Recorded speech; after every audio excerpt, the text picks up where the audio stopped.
41 वैसे मैं बोर्ड में देख रही हूँ घड़ी में।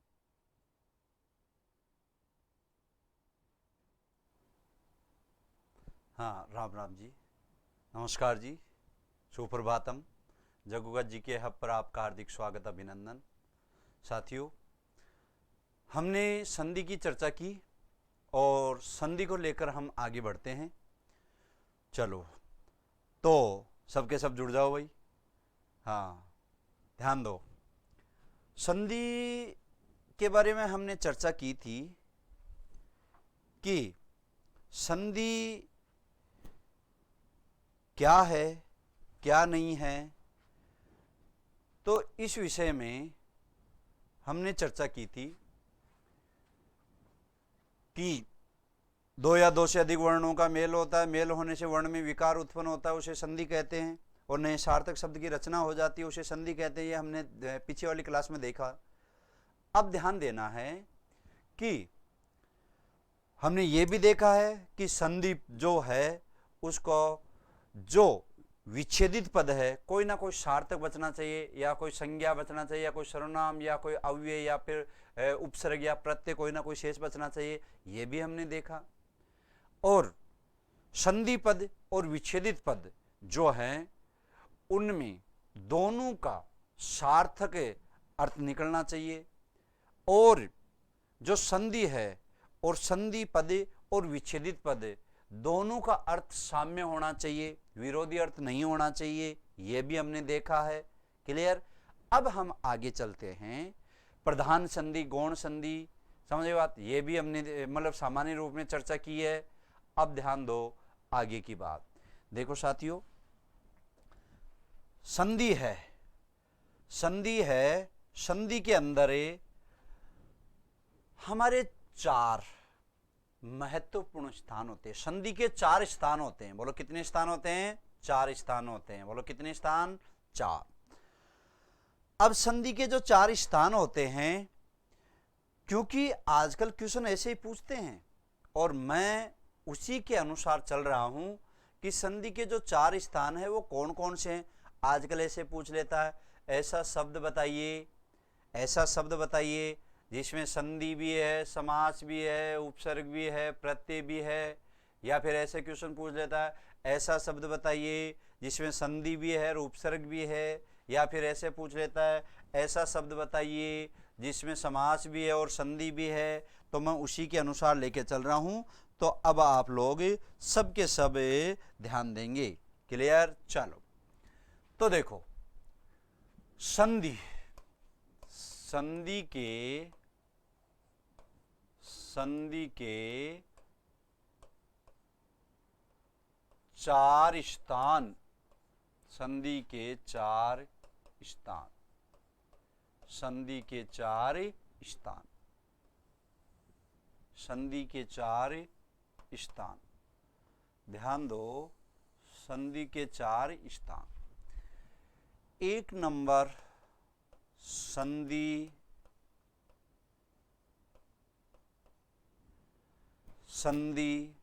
दो नंबर समास वाली संधि।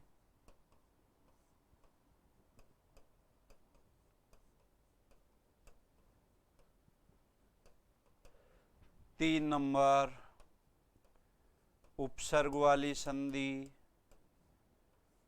चार नंबर प्रत्यय वाली संधि। साथियों ध्यान देंगे, ये जो चार हैं, ये जो चार हैं, संधि वाली संधि, समास वाली संधि, उपसर्ग वाली संधि और प्रत्यय वाली संधि। समझिए बात। और कौन सी है? प्रत्यय वाली संधि। ये चार हमारे संधि के चार महत्वपूर्ण स्थान माने जाते हैं। ध्यान देना, इनमें हमें क्वेश्चन पूछता है और पूछ लेता है ऐसा आपको ये नहीं पूछेगा कि संधि के कितने स्थान हैं। समझना, आपको ये नहीं पूछेगा कि संधि के कितने स्थान हैं, परंतु ये जरूर पूछेगा कि ऐसा शब्द बताइए जिसमें संधि भी है या समास भी है, या फिर संधि भी है और उपसर्ग भी है। समझ रहे बात। तो इन चीजों की तरफ अपन को ध्यान देना है। तो सबसे पहला संधि वाली संधि, समझे बात। संधि वाली संधि उसे कहते हैं जिसमें मुख्य रूप में संधि होती है।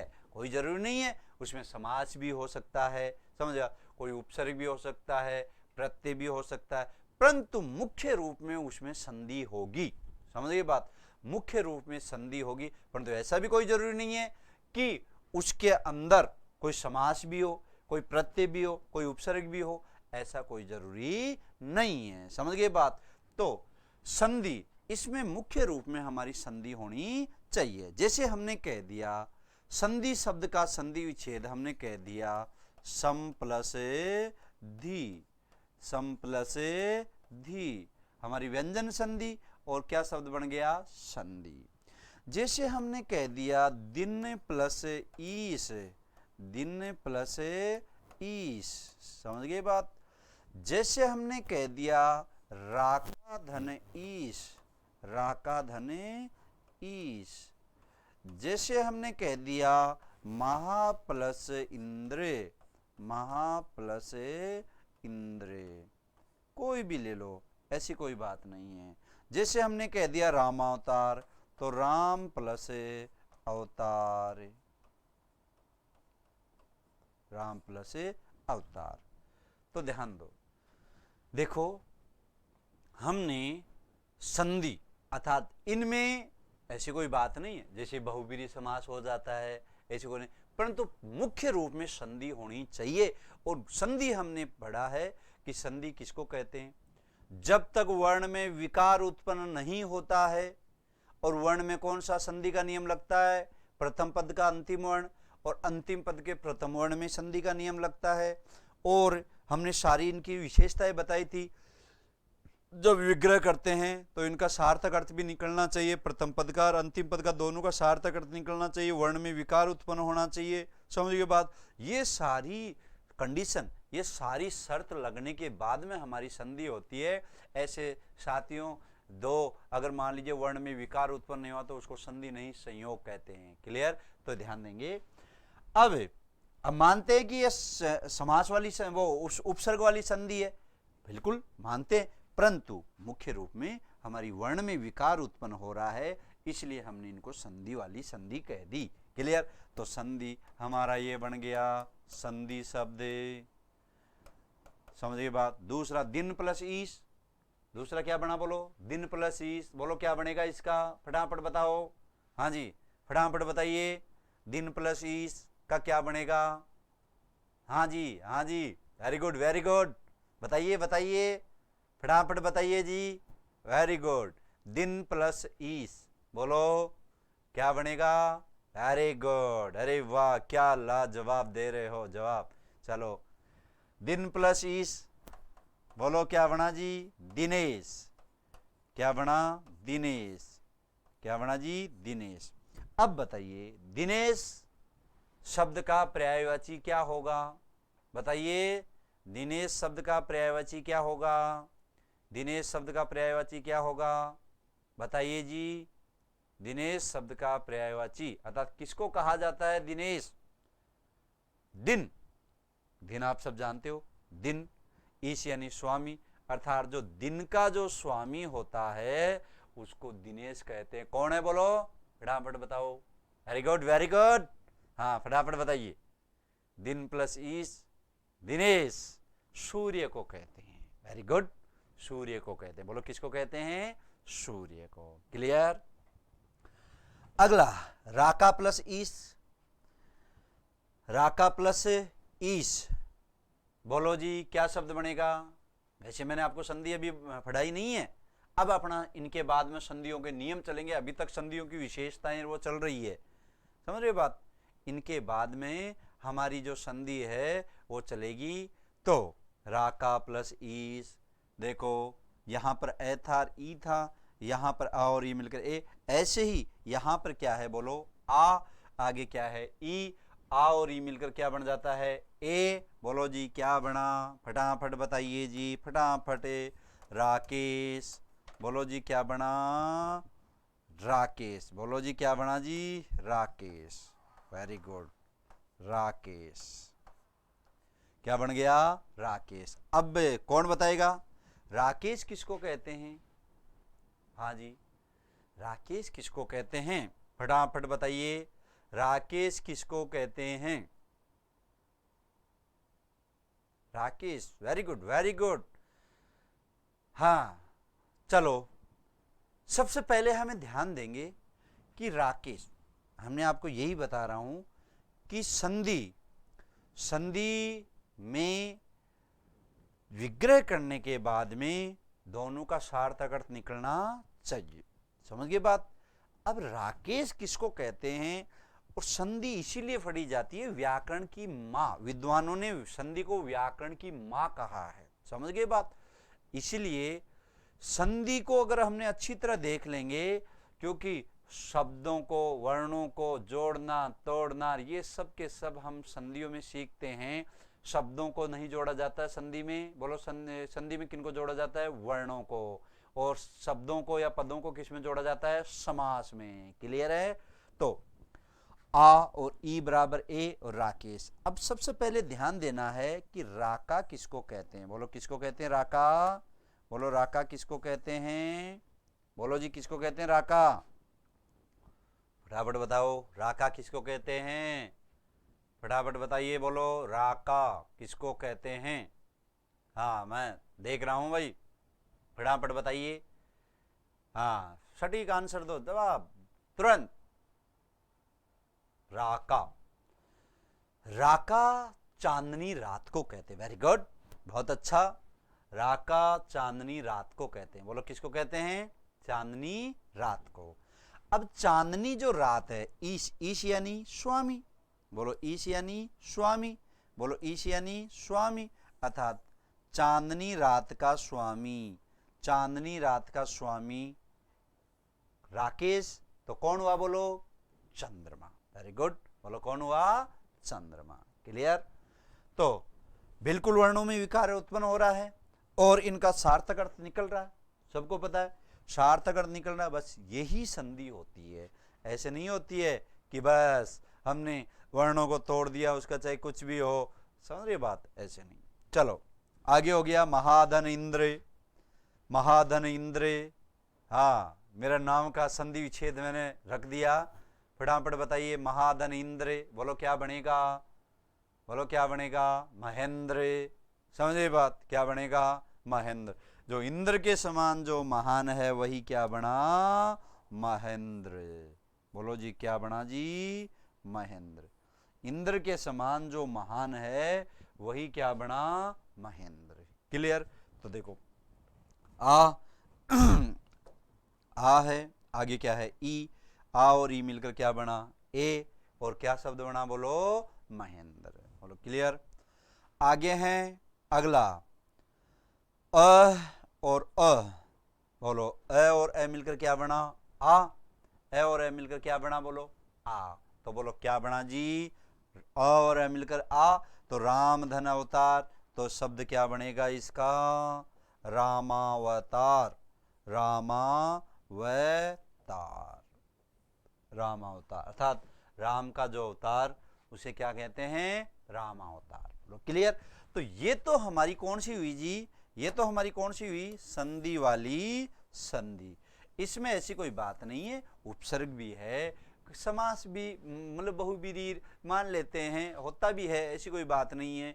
परंतु मुख्य रूप में संधि वाली संधि जो हम नॉर्मल रूप में हम पूछते हैं, हम बताते हैं, तो वो संधि कम मानी जाती है। जब तक वर्ण में विकार उत्पन्न नहीं होता है तब तक संधि नहीं मानी जाती है। तो इनमें विकार उत्पन्न भी हो रहा है और इनका सार्थक अर्थ भी निकल रहा है। पहले वाले बाद वाले पदों का इनका सार्थक अर्थ भी निकल रहा है। कोई ना कोई उपसर्ग हो, कोई ना कोई या अव्यय हो, या कोई संज्ञा हो, सर्वनाम, ये सब चीज़ें, ये सारी विशेषताएं लगकर जो संधि बनती है वही हमारी प्रधान संधि कहलाती है, मुख्य संधि कहलाती है। क्लियर है? आगे चलें? चलो, हाँ बिल्कुल, वेरी गुड वेरी गुड, आ गया समझ में? अरे वाह, बहुत बहुत बहुत धन्यवाद। हाँ, अब क्लियर? चलो, अगला है समास वाली संधि। अगला है समास वाली संधि। ध्यान दो, समास वाली संधि, समास वाली संधि। अब ध्यान देना, ऐसे शब्द अभी तक तो यहां पर अगर हो चाहे नहीं हो चल गया, परंतु संधि होनी चाहिए। अब यहां पर चलेगा नहीं। यहां पर क्या कह रहे हैं कि मुख्य रूप में संधि तो होनी चाहिए, परंतु उस शब्द में क्या होना चाहिए, समास भी होना चाहिए। समझ रहे हो बात? अरे भाई, मुख्य रूप में संधि तो है, क्योंकि संधि के 4 स्थान है। संधि चार जगह अपना प्रभाव जमाती है, 4 जगह अपना काम कर रही है, इसलिए मुख्य रूप से संधि तो होनी चाहिए, परंतु उसके साथ साथ उन शब्दों में समास भी होना अनिवार्य होता है। और ऐसे क्वेश्चन साथियों बहुत बार पूछा गया है, कहा गया है कि ऐसा शब्द छांटिए इनमें से कि जिसके अंदर संधि भी है और समास भी है। समझ रहे बात? तो वो चीजें मैं बता रहा हूं, तो ध्यान दो। जैसे हमने कह दिया कृष्ण प्लस अर्जुन, कृष्ण प्लस अर्जुन। जैसे हमने कहा कृष्ण प्लस अर्जुन, बोलो जी क्या कहा, कृष्ण प्लस अर्जुन। दूसरा हमने कह दिया शीत प्लस उष्ण। दूसरा हमने क्या कह दिया, शीत प्लस उष्ण। तीसरा हमने कह दिया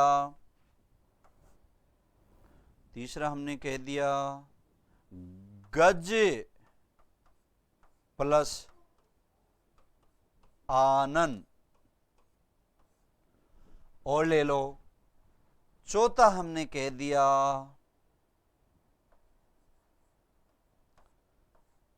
पीत प्लस अंबर। क्लियर? अब ध्यान देंगे, ध्यान दो, हमें समास वाली संधि पढ़ रहे हैं। बोलो कौन सी संधि पढ़ रहे हैं, समास वाली संधि पढ़ रहे हैं। तो ध्यान दो, देखो संधि का नियम लगता है साथियों, संधि का नियम लगता है कि जहां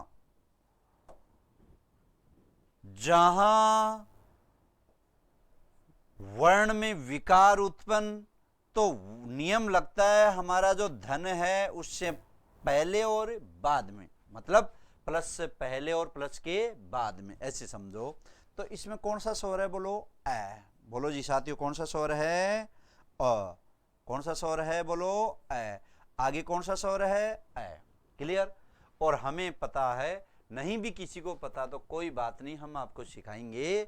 अ और ए मिलकर क्या बनता है, ये तो नॉर्मल बात है, सामान्य बात है। क्या बनता है, बोलो आ। और ये हमने बताया था आपको, सारी वर्णों को उसमें वर्णों में बताया। वो वर्णों में इसीलिए बताया क्योंकि ये सारी संधियों में काम आते हैं। वर्णों में इनको इसीलिए बताया कि ये संधियों में काम आते हैं, इसीलिए देखो आ रहा है ना काम में। और हमने आपको दीर्घ स्वर बताया था, दीर्घ संधि करने वाले स्वर बताओ, फटाफट बताओ। दीर्घ संधि करने वाले स्वर कौन कौन से हैं, मैंने आपको वर्णों में बताया था, फटाफट बताओ। वेरी गुड, वेरी गुड, फटाफट बताओ भाई। दीर्घ संधि करने वाले स्वर कौन कौन से हैं, फटाफट बताइए। दीर्घ संधि करने वाले स्वर कौन कौन से हैं, फटाफट बताइए। हाँ, वेरी गुड, वेरी गुड।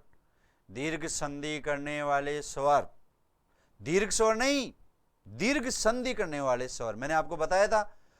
स्वर, जो स्वर है उनको 6 भागों में बांटा था। उनमें 6 भागों में एक क्या था, उत्पत्ति के आधार पर स्वरों के भेद। याद करो, बताया था ना, उत्पत्ति के आधार पर स्वरों के भेद। तो उत्पत्ति के आधार पर स्वरों के कितने भेद बताए थे, बोलो 2। बोलो कितने भेद बताए थे, 2। एक मूल स्वर, दूसरा संधि स्वर। याद करो, याद करो। ये स्वरों को, इन व्यंजनों को इसीलिए तो हमने बताया है कि भाई संधियों में इनको प्रयोग होगा। तो जो स्वर है, मूल स्वर है, कितने हैं हिंदी में, 4। बोलो कितने हैं, 4। अ, ई, उ और री। ये हमारे हिंदी में कितने स्वर है, मूल 4। क्लियर? और संधि स्वर वही 7। बोलो कितने हैं, 7। परंतु उन 7 स्वरों को हमने कितने भागों में बांटा था, 3 भागों में। बोलो याद करो, कितने भागों में, 3 भागों में बांटा था ना। बोलो कितने भागों में, 3 भागों में। एक दीर्घ संधि स्वर याद हो तो आपको, एक दीर्घ संधि स्वर, दो गुण संधि स्वर और तीन वृद्धि संधि स्वर। याद आया? Very good. हाँ, अब आपके समझ में आ गया। तो एक दीर्घ संधि स्वर, दो गुण संधि स्वर और तीन वृद्धि संधि स्वर, यही था ना? Very good. अब बताइए, उन जो 7 दीर्घ स्वर है उनको संधि स्वर भी कहते हैं, संयुक्त स्वर भी कहते हैं, मिश्रित स्वर भी कह देते हैं, दो मात्रा वाले स्वर भी कहते हैं ना। अब उन 7 स्वरों को 3 भागों में बांटा है। एक नंबर दीर्घ संधि स्वर, तो दीर्घ संधि स्वर हमारे 3 हैं, बोलो, आ, ई और ऊ। क्लियर? ये 3 जो स्वर है हमारे दीर्घ संधि स्वर है। अब बच गए 4, 4 में 2 हमारा गुण संधि स्वर है, ए और ओ। ये हमारा कौन सा है? गुण संधि स्वर। अब बच गए 2, आई और औ, आई और औ। ये हमारे कौन से हुए? बोलो, वृद्धि संधि स्वर। बोलो, कौन से हुए? वृद्धि संधि स्वर। क्लियर? आ गया। अब देखो, दीर्घ संधि केवल हिंदी में 3 ही स्वर करते हैं। दीर्घ संधि वर्णों को जोड़ेंगे तो आएगा, बोलो क्या आना चाहिए? आ। बोलो क्या आना चाहिए? ई। बोलो क्या आना चाहिए? ऊ। समझिए बात। अब ध्यान दे लो, अ और अ मिलकर बोलो क्या बना? आ। बोलो क्या बना? आ। तो शब्द क्या बना जी? कृष्णार्जुन। बोलो जी क्या बना? कृष्णार्जुन। बोलो जी क्या बना? कृष्णार्जुन। क्या बना जी? कृष्णार्जुन। Very good. दूसरा कौन सा स्वर है? अ। आगे क्या है? ऊ। क्या है? बोलो, ऊ। तो अ और ऊ मिलकर क्या बन जाता है साथियों? ओ। और ओ कौन से में बनता है? देखो, ए और ओ कौन से में बन जाता है? गुण संधि में। आया समझ में? ए और ओ कौन से में आ जाता है? गुण संधि में। Very good. तो क्या बना जी? शीतोषण। क्या शब्द बना? शीतोषण। क्या बना? शीतोष्ण। क्या बना जी? शीतोष्ण। क्लियर? एक बार आप शब्द बनाओ, है ना। अगला कौन सा स्वर है? ए। आगे क्या है? आ। देखो, ए और आ मिलकर क्या बन जाता है? आ। तो ए और आ मिलकर क्या बना? आ। तो क्या बना जी? गजानन। गजा। क्या बना? गजानन। क्या बना? बोलो, गजानन। मतलब अभी आपको बताएंगे, वर्ण में विकार उत्पन्न हो रहा है। अगला है अ और अ। अ और अ मिलकर क्या बन जाता है? आ। बोलो क्या बन जाता है? आ। क्या बन जाता है? आ। बोलो, दीर्घ संधि। क्या बना जी? पीतांबर। क्या बना? पीतांबर। क्लियर? बन गया? पीतांबर बन गया। तो देखो, पहला बना कृष्णार्जुन, दूसरा बना शीतोषण, तीसरा बना गजानन, चौथा बना पीतांबर। क्लियर? शब्द बन गए। अब देखो, इसके अंदर संधि भी होनी चाहिए, समास भी होना चाहिए। तो अ और अ मिलकर आ बना, तो इसके अंदर कौन सी संधि हुई साथियों? दीर्घ संधि। दीर्घ संधि। समझिए बात? दीर्घ संधि। अब विग्रह हमने किया कृष्ण अर्जुन, तो बोलो समास कौन सा हुआ? कृष्ण और अर्जुन। बोलो कौन सा हुआ? कृष्ण और अर्जुन। सब बताओ, कृष्ण और अर्जुन। क्लियर? समास के भी जो हमारा द्वंद्व समास है उसके 3 भेद माने जाते हैं और समासों में चर्चा करेंगे। यहां पर बिल्कुल सामान्य रूप में बता रहे हैं कृष्ण और अर्जुन, अर्थात द्वंद्व तो समास हुआ, द्वंद्व तो समास हुआ और दीर्घ संधि हुई। द्वंद्व समास दीर्घ संधि। क्लियर? द्वंद्व समास और दीर्घ संधि। तो बोलो समास वाली संधि हुई क्या नहीं हुई? अर्थात ऐसा शब्द जिसमें समास भी हो और संधि भी हो। समझ गए बात?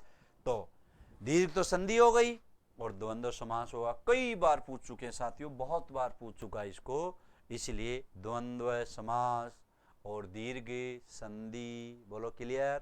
अगला अ और उ मिलकर ओ, अर्थात इसका मतलब ओ कौन से में बनता है, अभी हमने आपको बताया गुण संधि में। बोलो जी कौन से में बनता है, गुण संधि में। कौन से में बनता है, गुण संधि में। इसलिए अ और उ मिलकर क्या बना, ओ, तो गुण तो संधि हो गई, गुण तो संधि, गुण तो संधि। बोलो जी कौन क्या हुआ, गुण तो संधि। क्लियर। और समास कौन सा हुआ, समास कौन सा हुआ, गुण तो संधि, और समास कौन सा हुआ, बोलो फटाफट बताओ, वही द्वंद्व समास। अरे शीत उष्ण, समझिए बात, शीत उष्ण। तो समास के, द्वंद्व समास के 3 भेद है, तो उनमें वहां आगे चर्चा करेंगे, यहां पर केवल द्वंद्व समास। समझ गए बात, यहां पर केवल द्वंद्व समास, द्वंद्व समास करना है। क्लियर। नहीं तो इसके 3 भेद होते हैं, इतरेतर, समाहार, वैकल्पिक, है ना, तो उनकी भी चर्चा करेंगे। तो अ और उ मिलकर ओ बना, गुण तो संधि हो गई और द्वंद्व समास हो गया। क्लियर। तो देखो समास वाली संधि हो गई, बोलो कौन सी हुई, समास वाली संधि। क्लियर। अगला है गज प्लस आनन। देखो कौन सा स्वर है जी यहां पर, अ, समझे, आगे क्या है, आ। अब आप कहोगे गुरुजी ए तो हमें दिखाई नहीं दे रहा। अरे जब इनका विग्रह करते हैं तो ग ज अ ये हुआ, आगे क्या है, आ, आगे क्या है, बोलो आ। अ और आ मिलकर क्या बनता है, आ। समझिए बात, तो बोलो क्या बना, गजानन। बोलो जी क्या बना, गजानन। समझ रहे बात, क्या शब्द बना, गजानन। तो हमारा गजानन, दीर्घ तो संधि हो गई। बोलो कौन सी संधि हुई, दीर्घ तो संधि, दीर्घ तो संधि, दीर्घ तो हमारी संधि हुई, दीर्घ तो हमारी क्या हुई जी, संधि हुई। गजानन में दीर्घ तो संधि हुई। और समास, समास किसको कहते हैं, समास 2 या 2 से अधिक पदों का मेल होता है और नए सार्थक शब्द की रचना हो जाती है। समझे बात, पद छोटे हो जाते हैं, बीच में विभक्ति का लोप हो जाता है। समझे बात, उसे हम समास कहते हैं। तो गज आनन, गज यानी, गज यानी बोलो हाथी, वेरी गुड, गज यानी हाथी। और आनन यानी बोलो मुख, गज यानी हाथी, आनन यानी मुख। अर्थात किसको कहा जाता है, बोलो बोलो बोलो, वेरी गुड वेरी गुड, हाँ अच्छी बात है। किसको कहा जाता है गजानन, गणेश जी को। वेरी गुड, गणेश जी को। तो कौन सा समास हुआ जी, बहुव्रीहि समास। वेरी गुड, ये हुई बात, समझ रहे बात, गजानन शब्द में बहुव्रीहि समास। समझिए बात, दीर्घ संधि, तो बहुव्रीहि तो समास हो गया, बहुव्रीहि तो समास हो गया और दीर्घ संधि हो गई। क्लियर। बहुव्रीहि तो समास हो गया और दीर्घ संधि हो गई। क्लियर। अगला पीतांबर, पीत यानी पीला, अंबर यानी वस्त्र। ए और ए मिलकर क्या बना, ए और ए मिलकर क्या बना, आ। दीर्घ तो संधि हो गई, बोलो क्या हुआ, दीर्घ तो संधि हुई, दीर्घ तो क्या हुआ, संधि। और समास कौन सा हुआ जी, फटाफट बताइए, हाँ जी फटाफट बताइए। पीतांबर शब्द में दीर्घ तो संधि हो गई और समास, वेरी गुड वेरी गुड। ध्यान देना, हिंदी के अंदर फर्स्ट पैराटी बहुव्रीहि को ही देंगे, क्रमधारी भी होता है परंतु वह प्रयोग पंक्ति में देकर पूछेगा, उसके अकॉर्डिंग होता है। बाकी डायरेक्ट अपन को हिंदी में अगर शब्द देता है पीतांबर तो हमें बहुव्रीहि ही करना है। संस्कृत में तो कोई विवाद ही नहीं है, क्योंकि अगर पुल्लिंग आ गया पीताम्बर तो बहुव्रीहि, और पीताम्बरम नपुंसक लिंग आ गया तो क्रमधारी। समझे बात, परंतु ये तो विवाद हमारी हिंदी में पैदा हो जाता है, तो इसलिए आपको विवादों में नहीं जाना है। हिंदी में केवल सीधा अगर आपको 4 ऑप्शन देकर पूछता है पीताम्बर शब्द में कौन सा समास, तो बहुव्रीहि समास करना है, बस छोड़ो बात। समझे बात। चलो तो देखो हमने समास वाली संधि देखी, कृष्णार्जुन, शीतोषण, गजानन, पीतांबर। बोलो क्लियर है क्या, आया समझ में, वेरी गुड। क्या चलेंगे आगे, बहुत अच्छा, वेरी गुड वेरी गुड, आपको भी बहुत बहुत धन्यवाद। हाँ जी, हाँ वेरी गुड, समझ में आया। ऐसे ही क्वेश्चन पूछते हैं, समझ रहे बात? ऐसे ही बार बार क्वेश्चन पूछ रहे हैं, आप पेपर उठा के देख लेना चाहिए, पुराने पेपर उठा के देखा करो, तब मालूम चलेगा कि वर्तमान में परीक्षा का जो स्तर है, परीक्षा पूछने का, क्वेश्चन पूछने का पैटर्न क्या चल रहा है, और मैं जो पैटर्न चल रहा है उसी के अकॉर्डिंग लेकर चलता हूं। बोलो क्लियर है? आगे चलें क्या? चलो क्लियर। तो संधि के 4 स्थान होते हैं, संधि वाली संधि, समास वाली संधि 2 हो गए। अब हम उपसर्ग वाली संधि और प्रत्यय वाली संधि देखते हैं। समझे बात? उपसर्ग वाली संधि और प्रत्यय वाली संधि देखते हैं। क्लियर? आगे चलें, मिटा दूं इनको हैं? चलो, तो ध्यान दो, उपसर्ग वाली संधि और समास वाली वो प्रत्यय वाली संधि देख लेते हैं। क्लियर? चलो, हाँ, 2 तो हो गए।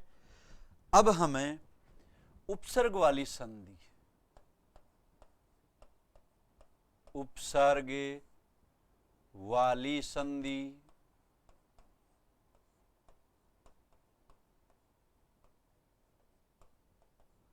उपसर्ग वाली संधि, ध्यान दो, उपसर्ग भी होना चाहिए और संधि भी होना चाहिए। समझिए बात?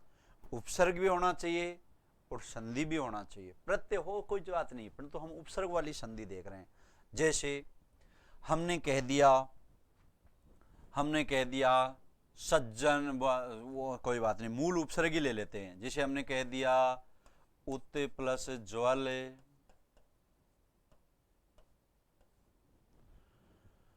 जैसे हमने कह दिया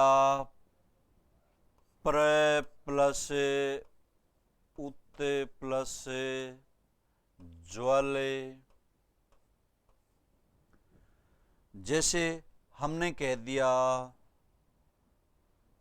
सन प्लस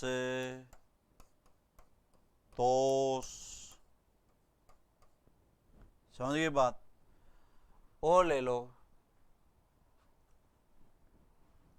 जैसे हमने कह दिया प्र प्लस आचार्य। क्लियर? ध्यान दो, आपको ध्यान देना है कि इनमें मुख्य रूप में क्या होना चाहिए? इनमें मुख्य रूप में क्या होना चाहिए? बोलो, समझिए बात? उपसर्ग, संधि तो होनी ही चाहिए, परंतु इनमें मुख्य रूप में क्या होना चाहिए? बोलो, उपसर्ग। उपसर्ग होना अनिवार्य, तभी हमारी उपसर्ग वाली संधि मानी जाती है। आजकल क्वेश्चन ऐसे पूछ लेते हैं, ऐसा शब्द बताइए जिसमें एक से अधिक उपसर्ग भी है, संधि भी है। समझ गए बात? एक से अधिक उपसर्ग भी है और एक से अधिक संधि भी है। समझ रहे? आज क्वेश्चन पूछ रहे हैं ना आजकल, तो वही चीजें मैं बता रहा हूं। तो इनके अंदर उपसर्ग भी है और क्या है? बोलो, उपसर्ग तो है ही, और उपसर्ग के साथ साथ और क्या है? संधि भी है। क्लियर? तो देखो, उत प्लस ज्वल, ध्यान देना, इसको उत ले लो चाहे उद ले लो, उत ले लो चाहे उद ले लो, दोनों बिल्कुल सही हैं। समझ? क्योंकि मूल उपसर्ग उद होता है। मूल उपसर्ग क्या होता है? उद होता है। हिंदी में साथियों जो प्रचलन में चल जाता है उसी को सही मान लिया जाता है, बाकी दोनों सही है। हिंदी में प्रचलन में उत ज्यादा चल रहा है आजकल, इसीलिए, वैसे आएगा नहीं, दोनों साथ आएगा नहीं। फिर भी अगर दोनों साथ आते तो अपन उत वाले को प्रायोरिटी पहले देंगे। बाकी दोनों बिल्कुल सही है, दोनों बिल्कुल सही है, कोई विवादों में नहीं जाना है। वो तो कंडीशन अगर दे देता है तब हम फर्स्ट प्रायोरिटी इसको दे देंगे, क्योंकि हिंदी में जो प्रचलन में चल जाता है उसी को मान लिया जाता है। तो उत प्लस ज्वल, दोनों का वही शब्द बनेगा, वो दोनों का वही शब्द बनेगा। बोलो क्या बना? उज्ज्वल। बोलो जी, क्या बना? उज्ज्वल। क्या बना? उज्ज्वल। दूसरा, उत प्लस ज्वल, उत प्लस ज्वल, इसका बन गया उज्ज्वल, यहां तक तो बन ही गया। और पहला है प्र, समझिए बात, पहले क्या है? बोलो, प्र, ए और उ मिलकर क्या बना? ओ, ए और उ मिलकर क्या बना? ओ। तो बोलो जी, इसका क्या शब्द बना? प्रोज्वल। क्या बना? प्रोज्वल। क्या बना जी? प्रोज्वल। क्लियर? क्या बना? प्रोज्वल। समझ गए बात? क्लियर? तीसरा देखो, मैं का अनुस्वार कर दो या पंचमवर्ण कर दो, बोलो जी क्या बना, संतोष। क्या बना, संतोष। बोलो जी क्या बना, संतोष। क्लियर। अगला है ए और अ, अ और आ मिलकर क्या बना, आ। बोलो जी क्या बना, प्राचार्य। क्या बना, प्राचार्य। क्लियर।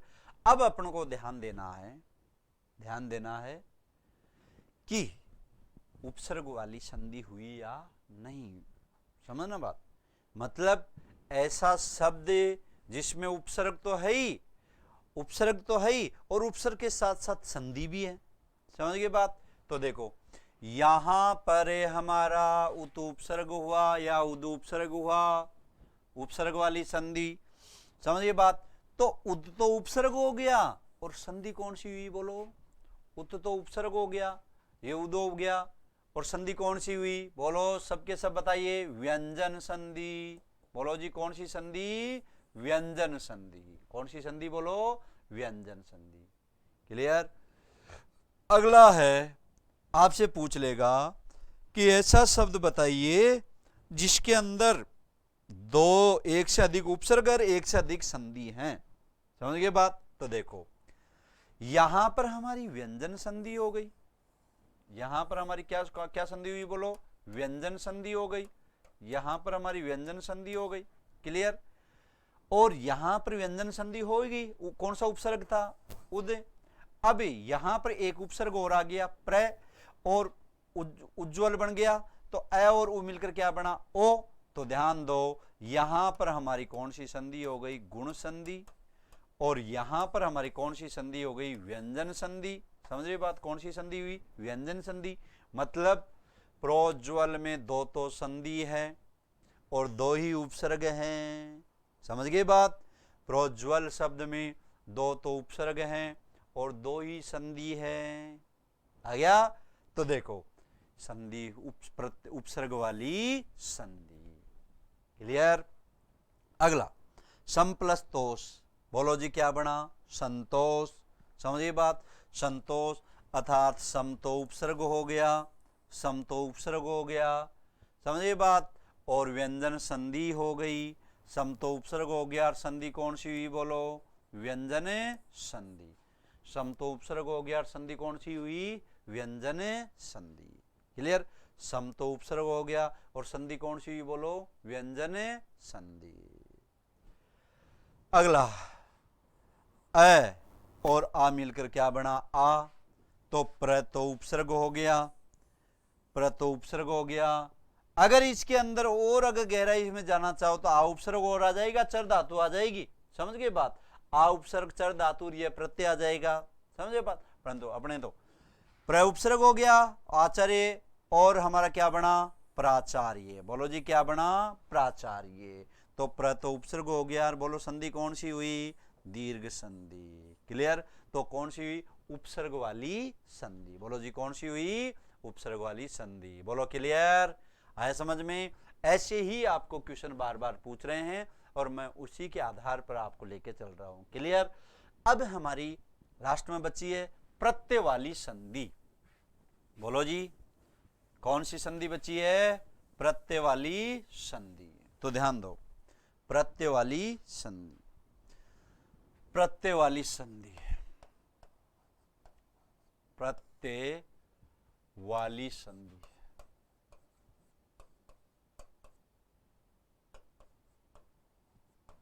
ध्यान देना,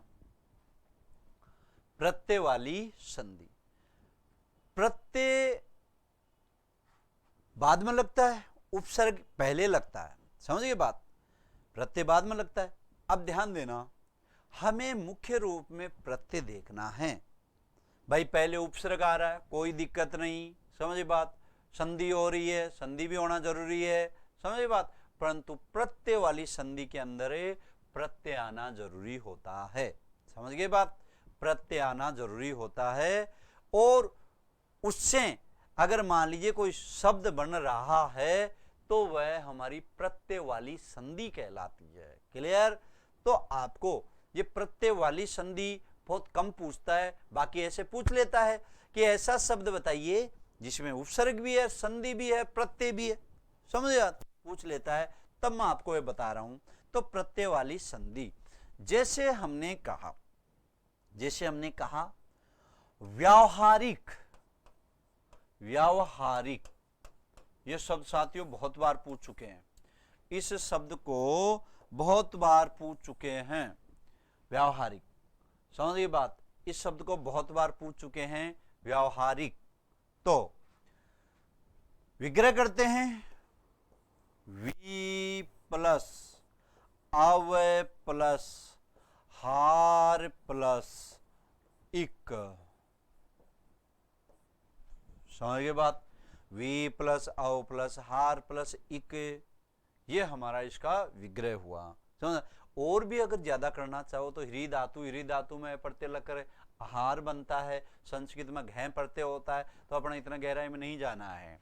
तो देखो हमें कौन सा स्वर है यहाँ पर, ई, आगे क्या रहा है ए, तो ई के स्थान, ई के बाद में अगर कोई असमान स्वर हो तो ई के स्थान पर क्या हो जाता है, ई के स्थान पर क्या हो जाता है, ई के स्थान पर ये ई क्या है बोलो, ई, और ई के स्थान पर क्या हुआ, ये, ई के स्थान पर क्या हुआ, ये, तो पहले वह आधा था ही, और ये आगे क्या है ए वह, बोलो क्या है ए वह, यहां तक हो गया।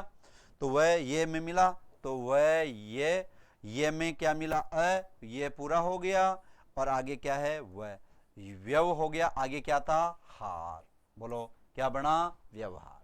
यहां तक व्यवहार शुद्ध होता है, यहां तक व्यवहार शुद्ध होता है, समझ गए बात, ये हमारा क्या बना, व्यवहार, क्लियर, व्यवहार बिल्कुल सही है।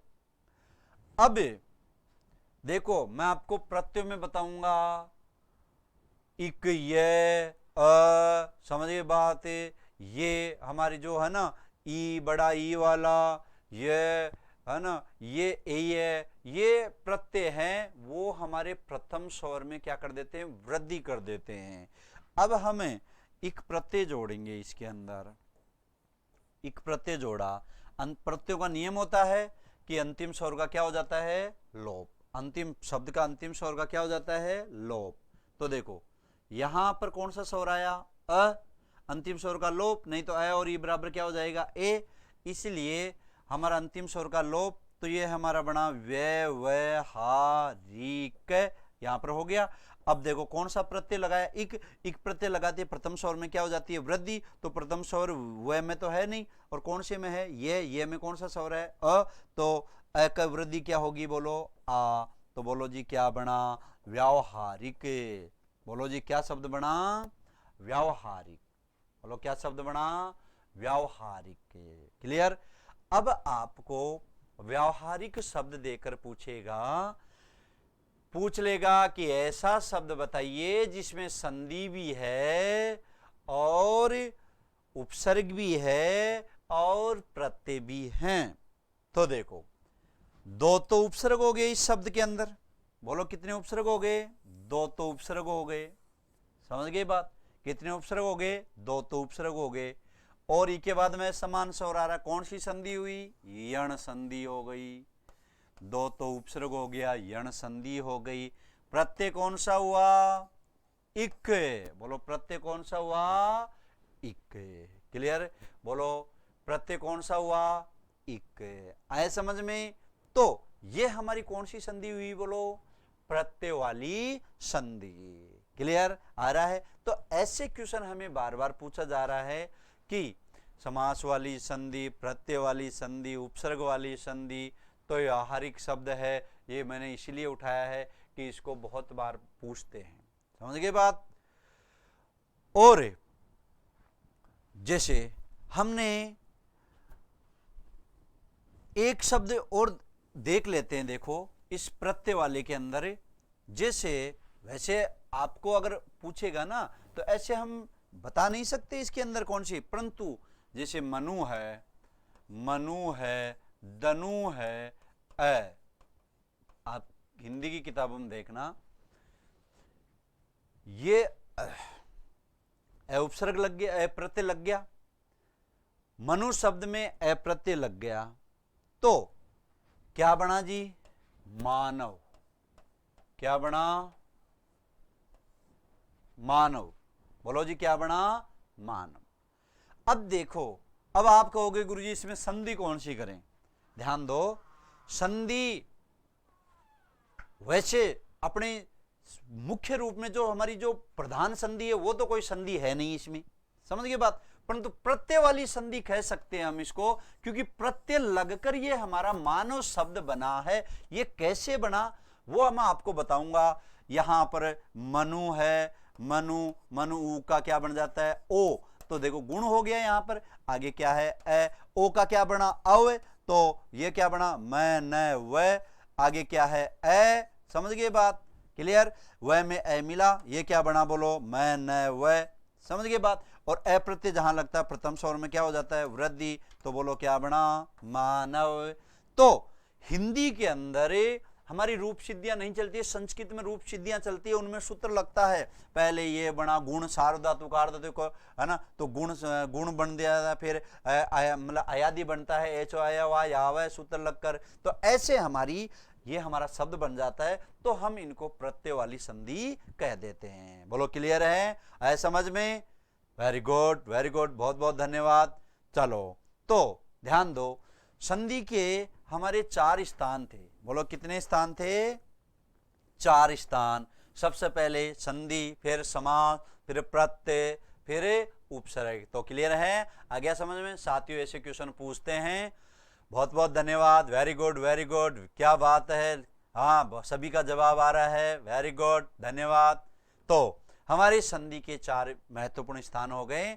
अगली क्लास के अंदर लेकर चलेंगे संधि के 4 महत्वपूर्ण कार्य, समझ गए बात। चलो तब तक के लिए नमस्कार, राम राम साहब।